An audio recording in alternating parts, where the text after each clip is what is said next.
বিয়ের ব্যাপারটা মানে এটা আসলে গড গিফটেড।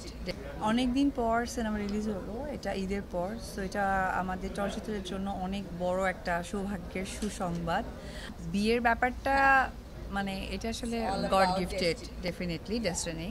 সো ওই জায়গা থেকে ওই রকম প্ল্যানিং করে অ্যাকচুয়ালি হয় কি না এটা আমি কনফিউজড। বাট তারপরেও এটা একটা ভালো মাধ্যম থাকলে যেটা হবে যে অ্যাটলিস্ট অনেকে চাই যে আমি একটা এরকম মেয়ে চাই, এরকম একটা ছেলে চাই। এই যে একটা মাধ্যমটা, এটা আমার মনে হয় যে সহযোগিতা করবে।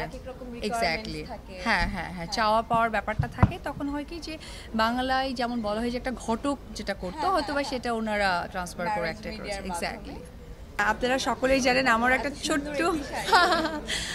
ছোট্ট একটা বিজনেস আছে। আমার পার্লার আছে, ক্যাফে আছে, সাথে সাথে আমি একটা ফ্র্যাঞ্চাইজি হারলেন নেওয়া। তো এটা আমার পার্লারের সাথে যেহেতু বুটিক্স, এটা আমার signature baby beauty parlour and যে বুটিক্স, এটা আমার বুটিক্সের শাড়ি, আমার নিজেরটাই পরে এসেছি। এক্স্যাক্টলি। তো এটা যেটা হয়েছে এখানে যেহেতু তাদের নিজেদের কাজ প্রেজেন্ট করছে, তাদের বুটিক্স প্রেজেন্ট করছে, তো আমি সেই সুযোগটাকে কাজে লাগিয়ে আমি আমার বুটিক্সের একটা শাড়ি পরে এসেছি। আর সবথেকে বড় কথা ধন্যবাদ জানাই রাজু ভাইকে। উনি সবসময় একটু গ্র্যান্ডভাবে তার প্রোগ্রামগুলোকে প্রেজেন্ট করে।